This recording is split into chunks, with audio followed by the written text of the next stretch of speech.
오늘 우리에게 주시는 하나님의 말씀은 여호수아 7장 1절에서 13절까지 말씀입니다.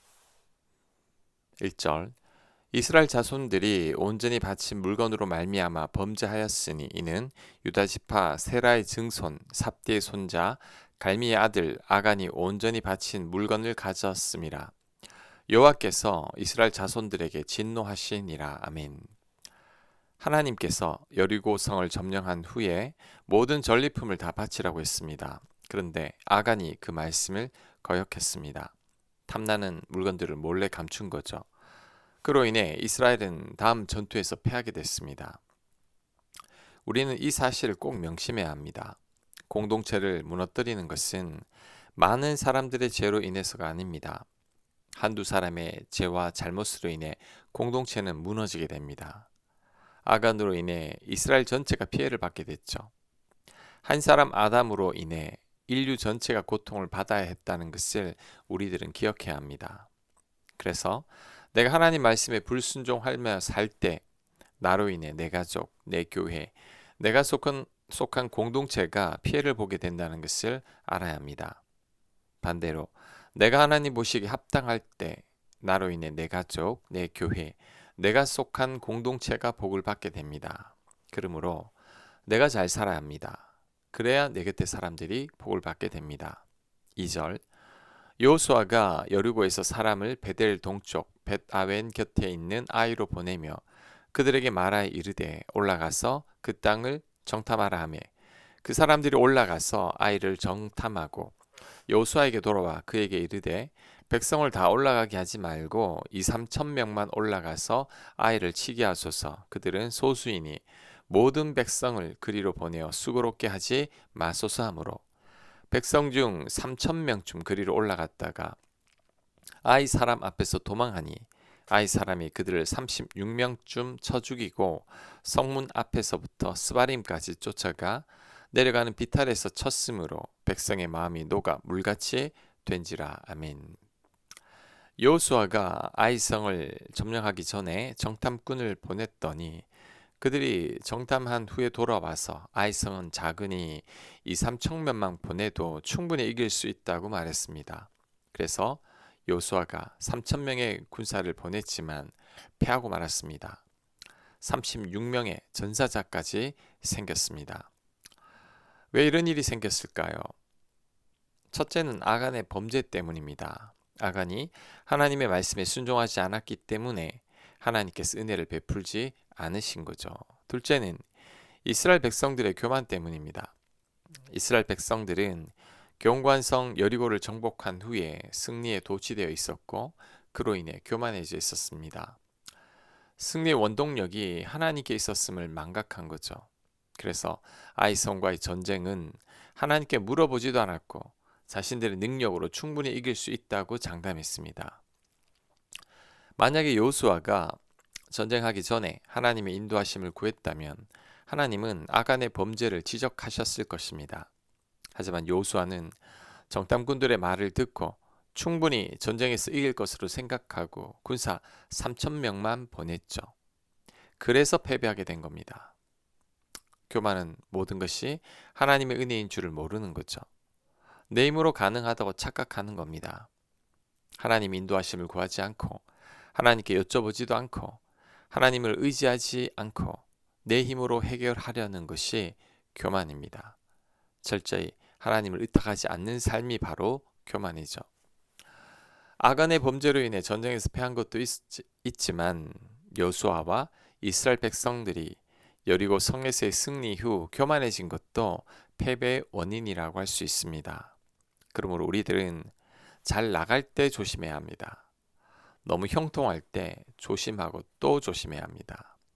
모든 것이 하나님의 은혜임을 명심하고 늘 겸손해야 합니다. 6절 여호수아가 옷을 찢고 이스라엘 장로들과 함께 여호와의 궤 앞에서 땅에 엎드려 머리에 티끌을 뒤집어 쓰고 저물도록 있다가 이르되 슬프도소이다.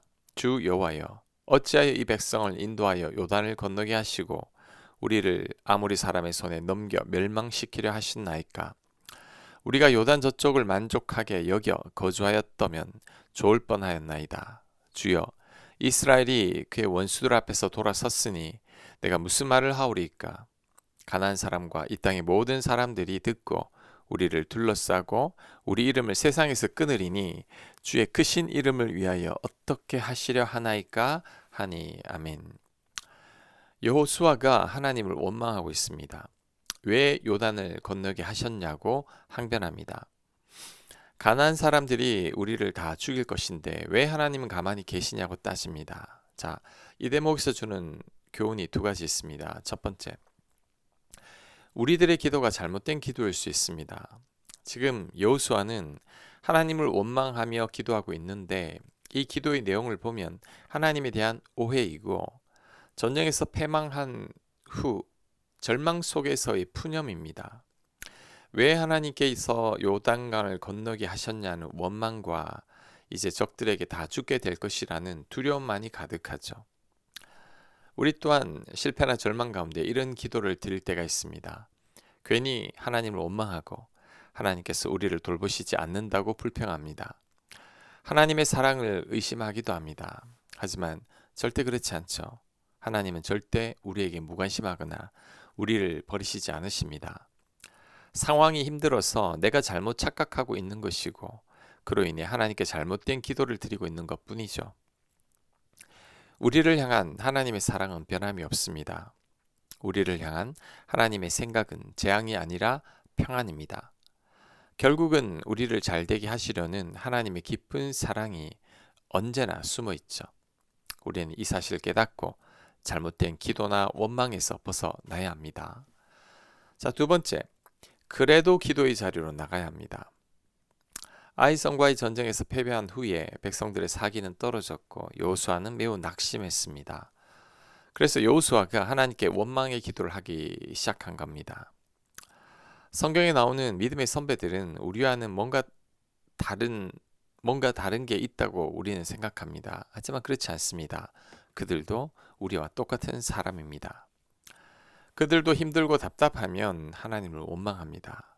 모세도 백성들로 인해 왜 자신을 백성들의 지도자로 세웠냐고 항변했죠. 욥과 예레미야는 자신이 태어난 날을 저주했습니다. 위기가 닥쳐오고 힘들면 누구나 다 똑같습니다. 하나님을 원망하고 낙심하고 불평이 가득하고 현실을 회피하려고 하죠. 하지만 그럼에도 불구하고 본받을 만한 것이 있다면 그래도 믿음의 선조들은 기도했다는 겁니다. 위기의 순간에, 절망의 순간에 원망은 했지만 그것으로 머물지 않고 하나님께 기도했습니다. 여호수아도 저물도록 땅에 엎드려서 옷을 찢고 티끌을 무릅쓰고 하나님께 매달렸습니다. 이것이 여호수아의 위대한 면이죠. 이렇게 여호수아는 늘 기도하는 자였습니다. 출애굽기 33장 11절입니다.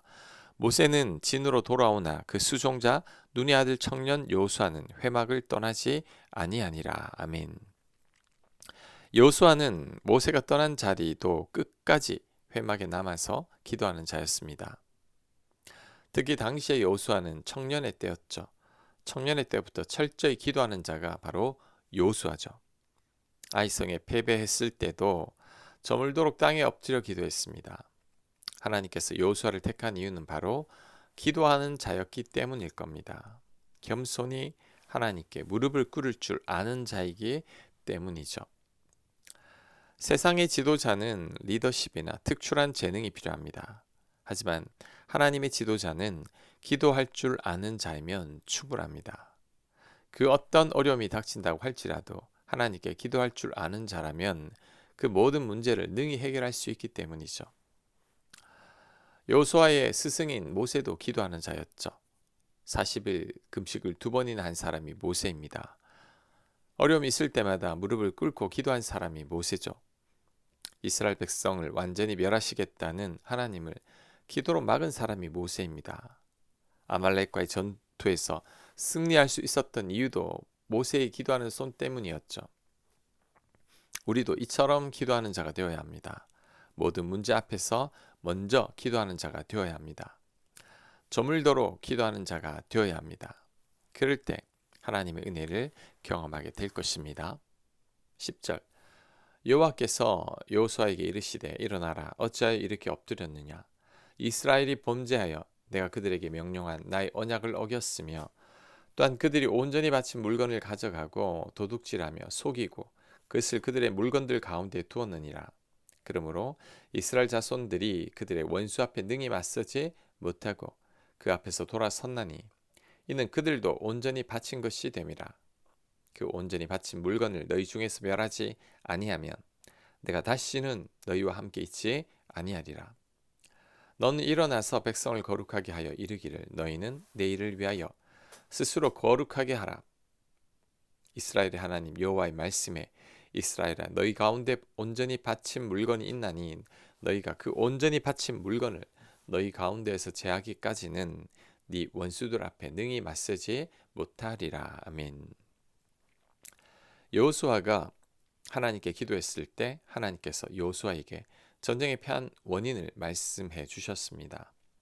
아간이 모든 전리품들을 바치라고 했는데 그 말에 순종하지 않았기 때문이죠. 그 후 하나님께서 하신 말씀은 거룩하게 하라는 겁니다. 불순종과 탐욕으로 인해 거룩함을 잃었기 때문이죠. 다시 거룩을 회복하지 않으면 절대 동행하지 않으시겠다고 말씀하셨습니다. 우리는 거룩해야 합니다. 특히 하나님과 동행하려면 거룩해야 합니다. 거룩하지 않으면 하나님과 절대 동행할 수 없습니다. 많은 자들이 하나님과의 동행을 원하고 하나님의 음성을 듣기를 원합니다. 하지만 그 뜻대로 되지 않는 이유는 결국 거룩에서 실패하기 때문이죠. 하나님과 동행하길 원한다면 거룩해야 합니다. 하나님과 친밀한 관계를 갖고 깊은 사귐을 나누길 원한다면 무엇보다 거룩해야 합니다. 그럴 때 하나님께서 늘 우리와 함께 동행하실 겁니다. 우리들에게 친밀하게 다가오실 것입니다. 아멘. 하나님 거룩하게 하옵소서. 하나님 말씀에 순종하며 늘 기도하는 저희가 될 수 있도록 은혜 베풀어 주시옵소서. 그 어떤 경우에도 하나님 앞에 엎드릴 수 있는 저희가 되도록 역사하여 주옵소서. 예수님 이름으로 기도합니다. 아멘.